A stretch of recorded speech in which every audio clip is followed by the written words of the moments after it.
Why, hello, I'm Professor Jones, and welcome to From Hood to Hills Etiquette.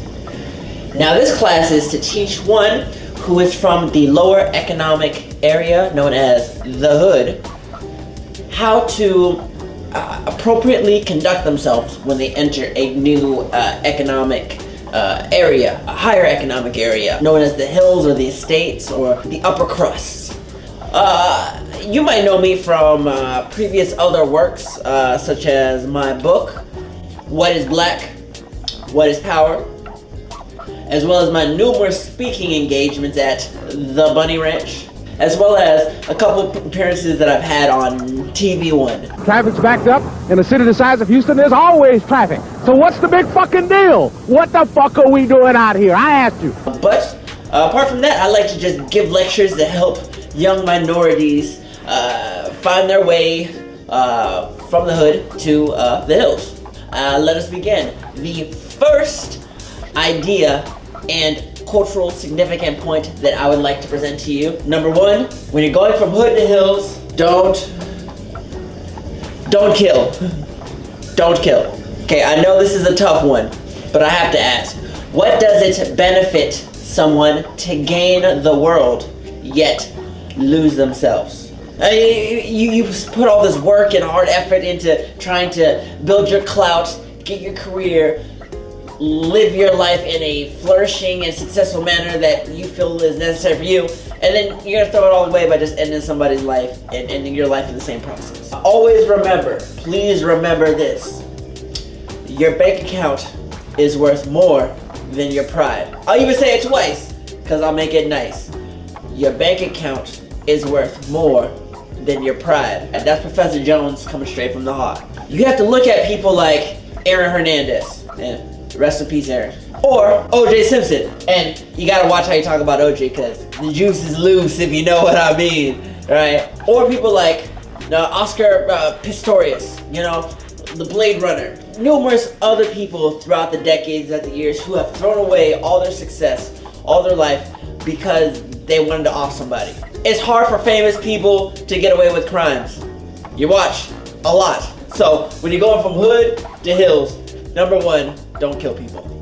Number two is make good investments. Okay, the diamonds in your mouth, those aren't good investments. The one mansion for yourself, that's not a good investment. The superfluous amounts of narcotics you have for self-use is not an investment. It's not. You want something with a kickback. You want something that's gonna allow you to live a long time and to create generational wealth, not generational poverty, right? We want to leave a will and not a bill. You see what I'm talking about? You see it? You see it a little bit? Think of some people who weren't exactly ideals when it came to maintaining their legacy and not going into bankruptcy. Of course, number one, MC Hammer. Yes, the IRS did touch that, and they touched a little bit of this and a little bit of that too, right? Okay. Or Burt Reynolds.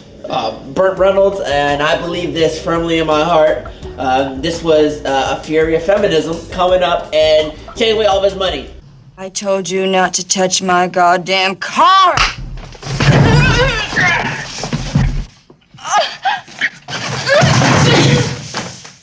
Oh, you should have made better decisions in the 70s, right? And lastly, I Sinbad. I mean, you were wondering what happened to Sinbad. More than likely, he was probably hiding from the IRS because he owed a little bit of money. Make good investments, right? You don't want to be like any of these people. If you want to look at some people who are profound in this area, think of people like Dr. Dre. You want to think business and tech. Business and tech, be an entrepreneur. Beats by Dre made Dr. Dre multiple millions of dollars over a generation. Next, you could say Jay-Z made the next pivotal move by creating Tidal or investing in numerous sports teams. These are ways that somebody who's lived in the hood most of their life can maintain generational wealth in the hills. Dig it? Because you're surrounded by CEOs, you're surrounded by people of the higher economic strata and they can more than likely invest in what your idea is, as BS as it is. I don't know, get a pet rock with a USB port in it, you know, something like that. They'll invest in that, okay? Number 3 is keep good company. You want to keep the people around you in a state that no matter what happened, people could look to them to get a piece of who you are, you know? Example given, guilty by association, right? Where if you're hanging out with a friend, right, and he decides to commit a crime, and let's say something like murder, right, and you're in the house, or you're in the room, or you're in the car, or you're in just the general vicinity of when the crime is taking place, you could be considered an accessory to the crime, right? And so, because of the guilty by association, you might have to go to jail as well because your friend decided to off a couple people, right? Exactly. Remember rule 1. Don't kill anybody when you're making your way to the hills. It's very bad. It could go on the other hand too, when you're dealing with guilty by association, right? So if you're hanging out with a bunch of millionaires, then people are more than likely gonna think that you have a good substantial amount of money. People think that you're gonna have some knowledge into the way the game is going for this company or that company, or for that idea or that idea. So guilty by association can also work for people of a better status than you are, you know, and maybe through osmosis, or you know, something good will rub off on you and you'll pick up some good traits that maybe will make you a better hill citizen. Just think of Troy Ave, right? How, you know, he's had to deal with certain situations because of the people in the groups that he surrounds himself with, right? Exactly. When it comes to keeping good company in the hills and going from nothing to something, I find that majority of the people who aren't of the same status as you or higher status have a tendency just to leech. As sad as it is, you know, most people go through these scenarios because of the company they keep. Number 4, when going from hood to hill, is become loveless. No, I don't mean you should go out and just be a straight asshole. Pardon my French, but you're an asshole. I mean, though, if you're not heartless by now, you eventually will be. When you acquire a significant status increase, or when you acquire a significant amount of money in your life, it's hard to know who is truly there for you and who is truly there to benefit off of you, right? You have people in your life who have never seen a fast car before, they've never seen a big house before, they've never seen beautiful women like that or beautiful men like that before, and they just want to be part of the ride, right? Exactly. There even are people who benefit their career off of dating people. You have people like J-Lo and Brad Pitt. You have Vanessa Ron, as well as Julia Crest. I mean, these are just celebrity relationships that many people were speculating if they're even real or not. You see what's happening with Harvey Weinstein and the sexual harassment allegations.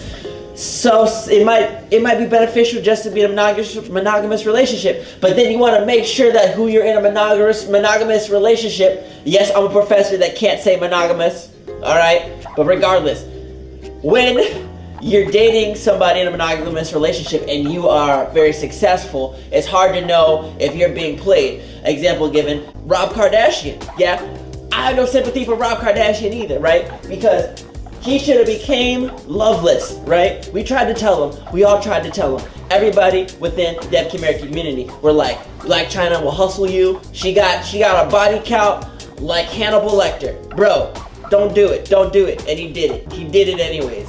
And now look at him. Okay, exactly. Don't feel bad for Rob Kardashian. Do not. We tried to tell him. 21 Savage, right? I cannot respect 21 Savage, and I'll say that. And we can square up if you want to, 21. We can square up. Professor Jones said, I do not respect 21 Savage because he's a simp, all right? I know he's gone from hood to hill, and he's like, I ain't never seen this shit before. This beautiful, light-skinned, yellow bone wants to be with me, and I cannot believe it, right? And he's all up in arms because he never seen this shit before, right? But I'm telling you, brother man, that Tyson will tell you, once the money go, so do the hoe. Okay, that was rule number 4, become loveless. Now number 5 is probably one of the most critical and need to know facts about going from hood to hills. All right, now listen closely. Number 5 thing to remember when going from hood to hills is follow me on Twitter and Instagram at pseudonym_Jones or at my website, www.officialpseudonym.com. You can find my music, my website, and anything you want there. We're going from hood to hills, and that's the etiquette. You just gotta remember these 5 things. Number 5, super important. We out. Peace.